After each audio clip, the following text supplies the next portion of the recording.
Hair transplant அதை பண்ணதுக்கு அப்புறமா கூட வந்து இது பண்ணலாமா, இது ப்ரொசீட் பண்ணலாமா, மேபி இவர் வந்து ப்ரொமோஷனுக்காக இப்படி பேசுறாரு. இப்போ நான் பண்ணாம நான் வந்து பண்ணுங்க நான் ப்ரொமோட் பண்ணல. நான் வந்து ஹேர் டிரான்ஸ்பிளான்ட் பண்ணி எனக்கு வந்து ரிசல்ட் வந்தது. அதுக்கப்புறம் மறுபடியும் கொட்டிருச்சும் கூட. ஏன்னா வந்து இதில் எக்ஸ்பென்ஸ் ரீதியாக நிறைய பேர் வந்து பயப்படுறது ரொம்ப காஸ்ட்லியாக இருக்குமோ, ஓவர் காஸ்ட்லியாக இருக்குமோ, இல்லை அதோடைய மெயின்டெனன்ஸ் எந்த மாதிரி இருக்கும், என்னென்ன மெயின்டெனன்ஸ் இருக்குன்றதை நான் சொல்லிடுறேன் கிளியராக. இதை தாண்டி வேறு எதுவுமே இருக்காது.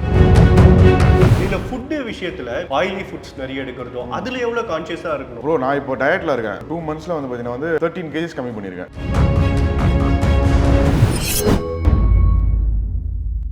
நிறைய பேர் உங்களை வந்து ஃப்ரீக்வெண்ட்டாக கேட்கறது இல்லை பயப்படுறது என்ன அப்படின்னா, இப்போ நானே கூட பார்த்துருக்கேன் இந்த ஹேர் டிரான்ஸ்பிளான்ட் அதை பண்ணதுக்கு அப்புறமா கூட வந்து இது பண்ணலாமா, இது ப்ரொசீட் பண்ணலாமா, மேபி இவர் வந்து ப்ரொமோஷனுக்காக இப்படி பேசுறாருப்பா அப்படின்ற மாதிரி 1-2 பேர் கூட கமெண்ட் பண்ணி கூட நான் பார்த்துருக்கேன். பட் ஜென்ரலி வந்து நிறைய பேருக்கு வந்து ஓகே நம்மளை வந்து நல்லா ப்ரெசென்ட் பண்ணிக்கணும், ஆனால் இதில் ஏதோ ஒரு ரிஸ்க் இருக்குது, அதை நம்ம பண்ணலாமான்ற ஒரு தாட் நிறைய பேருக்கு இருக்குல்ல. அவங்க ரிஸ்க்குன்றது ஒன்றும் பெருசாக இல்லை ப்ரோ.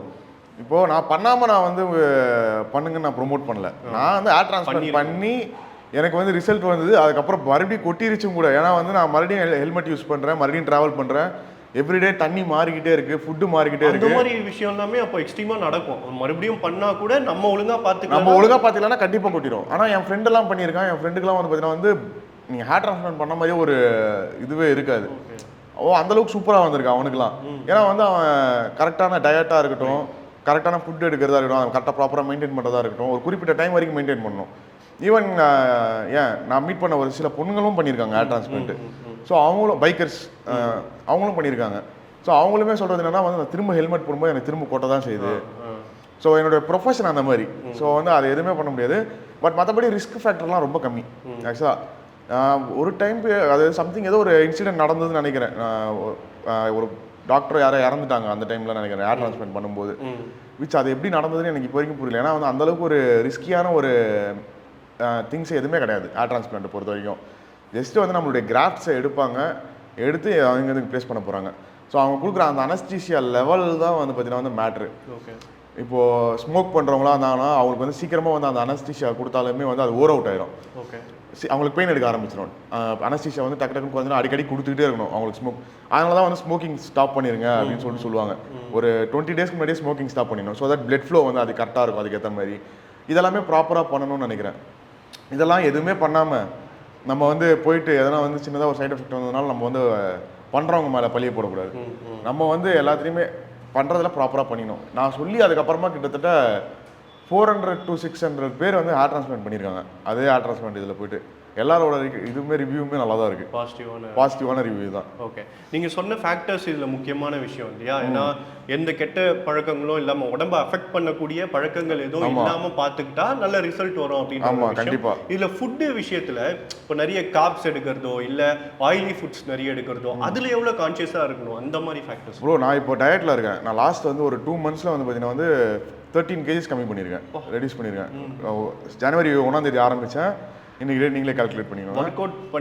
ஒர்க் அவுட் நான் ரெகுலராக வந்து பார்த்தீங்கன்னா ஒர்க் அவுட் போகிறேன். வீக்லி ஒரு 2 நாள் 3 நாள் கண்டிப்பாக லீவ் போட்டுருவேன். ஏன்னா வந்து நான் வெளியே போகிறதா வேலை ஒர்க்காக இருக்கட்டும் அதெல்லாமே பண்ணிடுவேன். ஃபுட்டை பொறுத்த வரைக்கும் நான் எடுக்கிற அதே ஃபுட்டு தான். வீட்டில் என்ன செய்கிறாங்களோ டெய்லி செய்கிறாங்களோ அதே சாப்பாடு தான் சாப்பிட்றேன். ஆனால் நான் சாப்பிட்ற லெவலை மட்டும் கம்மி பண்ணிக்கிட்டேன், குவான்டிட்டியை கம்மி பண்ணிக்கிட்டேன், அவ்வளோதான். மற்றபடி வந்து சுகரை கட் பண்ணிட்டேன். சுகர் வந்து மோஸ்ட்லி எடுக்கிறதுல வீக்லி 1 or 2 இந்த சீட் டே மாதிரி அன்றைக்காச்சும் ஒரு நாள் கொஞ்சம் லைட்டாக சுகர் எடுத்துப்பேன், அவ்வளோதான். மற்றபடி வந்து பார்த்தீங்கன்னா சுகரை மட்டும் கட் பண்ணிட்டேன். ஸோ அவ்வளோதான். இந்த ஆயிலை வந்து கம்மி பண்ண சொல்லிட்டேன் வீட்டில். ரொம்ப அதிகமாக யூஸ் பண்ணாதீங்க, கம்மியாக யூஸ் பண்ணுங்கள், அவ்வளோதான். சாப்பாடு அது அரிசி இல்லாமல் என்னால் வந்து இருக்கவே முடியாது. எனக்கு வந்து அது ரொம்ப இம்பார்ட்டண்ட்டு. எது சாப்பிட்டாலுமே சரி எனக்கு சாப்பாடு கண்டிப்பாக அரிசி இருக்கணும் எனக்கு. அது இல்லாமல் வந்து நம்மளுக்கு உடம்புல செஞ்சே இருக்காது என்னை பொறுத்த வரைக்கும். ஸோ கார்போஹைட்ரேட்ஸும் இம்பார்ட்டண்ட்டு, ஃபைபரு எல்லாமே இம்பார்ட்டன்ட். ஸோ நார்மலான ஒரு ஃபுட்டு தான், குவான்டிட்டி மட்டும் கம்மி. ஸோ அதே குவான்டிட்டியே இப்போ எடுத்தேன்னா எனக்கு அடுத்து கரெக்டாக ஒரு 1.5 மணி நேரத்துக்குலாம் எனக்கு மறுபடியும் பசிக்கும். மறுபடியும் கொஞ்சம் லைட்டாக எதனா வந்து ஃப்ரூட்ஸோ ஏதோ ஒன்று சாப்பிட்றது, மறுபடியும் ஒரு 1.5 to 2 hours அப்புறமா பசிக்கும். ஸோ ஒரு 3 வேளை சாப்பாடாக எடுக்கிறத 5 வேளை சாப்பாடாக எடுக்கிறேன், கம்மியாக எடுக்கிறேன், அவ்வளோதான். ஓகே. ஸோ அந்த குட் ரொட்டீனை ஃபாலோ பண்ணாலே நல்ல ரிசல்ட்ஸ் வந்து நமக்கு கண்டிப்பாக கிடைக்கும். இதில் எக்ஸ்பென்ஸ் ரீதியாக நிறைய பேர் வந்து பயப்படுறது ரொம்ப காஸ்ட்லியாக இருக்குமோ, ஓவர் காஸ்ட்லியாக இருக்குமோ, இல்லை அதோடைய மெயின்டெனன்ஸ் எந்த மாதிரி இருக்கும்? டயட் சொல்கிறீங்களா ப்ரோ? இல்லை, அதாவது ஹேர் டிரான்ஸ்பிளான்ட்க்கு மந்த்லி இல்லை ப்ரோ. ஆக்சுவலாக இப்போ வந்து ஒரு பேக்கேஜில் வந்து பார்த்தீங்கன்னா வந்து போயிட்டாங்கன்னா அவங்களுக்கு வந்து அந்த ஒரு பிரச்சனையே இருக்காது. ஏன் சொல்கிறேன் அப்படின்னா, என்னென்ன மெயின்டெனன்ஸ் இருக்குன்றதை நான் சொல்லிடுறேன் கிளியராக. இதை தாண்டி வேறு எதுவுமே இருக்காது. ஸோ ஃபஸ்ட்டு வந்து நம்ம ஹேர் டிரான்ஸ்பிளான்ட் பண்ணுறதுக்கு முன்னாடி வந்து ஒரு 10 days வந்து பார்த்தீங்கன்னா வந்து நம்ம இந்த ஸ்மோக்கிங் அதெல்லாமே வந்து குவிட் பண்ணிடணும். ஸோ நம்ம போயிட்டு ஒன்ஸ் வந்து நம்ம ப்ரொசீஜர் வந்து ஒரு 2 நாள் ப்ரொசீஜர் 3 நாள் ப்ரொசீஜர் இருக்கும். ஸோ ப்ரொசீஜர்லாம் முடிஞ்சதுக்கப்புறமா ஸ்வெல்லிங் இருக்கும். ஏன்னா வந்து நம்ம அனஸ்தீஷியா கொடுக்குறாங்க, அனஸ்தீஷியா ஸ்வெல்லிங் இருக்கும், அது தண்ணி குடிச்சாலே சரியாயிடும். 10 daysக்கு அப்புறமா ஃபஸ்ட்டு வாஷ். ஸோ அதை நீங்கள் அங்கேயே போயிட்டு அவங்ககிட்டயே வாஷ் பண்ணிக்கலாம், இல்லை நார்மலாக அந்த பேபி ஷாம்பு இருக்கும் இல்லைங்களா, அதை வச்சு நீங்களே வாஷ் பண்ணிக்கலாம். தென் மினாக்சிடைலு ஒரே ஒரு சப்ளிமெண்ட் டேப்லெட், மினாக்சிடைல்லேயே டேப்லெட் வரும், அதை எடுக்கக்கூடாது. ஏன்னா வந்து வயசு கம்மியாக இருந்ததுன்னா அதை எடுத்தோன்னா ஆன்ம பிரச்சனை வரும். ஸோ அது மினாக்சிடைல் எடுத்தாலுமே வந்து பார்த்தீங்கன்னா வந்து சில பேருக்கு வந்து பார்த்தீங்கன்னா வந்து பிபி அதிகமாகும், அப்படி இல்லைன்னா வந்து பார்த்தீங்கன்னா வந்து ஹெட்டேக் வரும். பட் மினாக்சிடைல் வந்து ஒரு கண்டிப்பாக தேவையான ஒரு சப்ளிமெண்ட் மனுஷனுக்கு ஹேர் ஃபால் ஆகாமல் இருக்கணும்னு நினச்சோன்னா. ஆனால் அது ஒன்ஸ் யூஸ் பண்ணிட்டா ரெகுலராக யூஸ் பண்ணணும்ல அது? இப்போ எதையுமே ப்ரோ நம்ம கண்டினியூஸாக யூஸ் பண்ணிட்டு டப்புன்னு ஸ்டாப் பண்ணிங்கன்னா பிரச்சனை எஃபெக்ட் வரும்.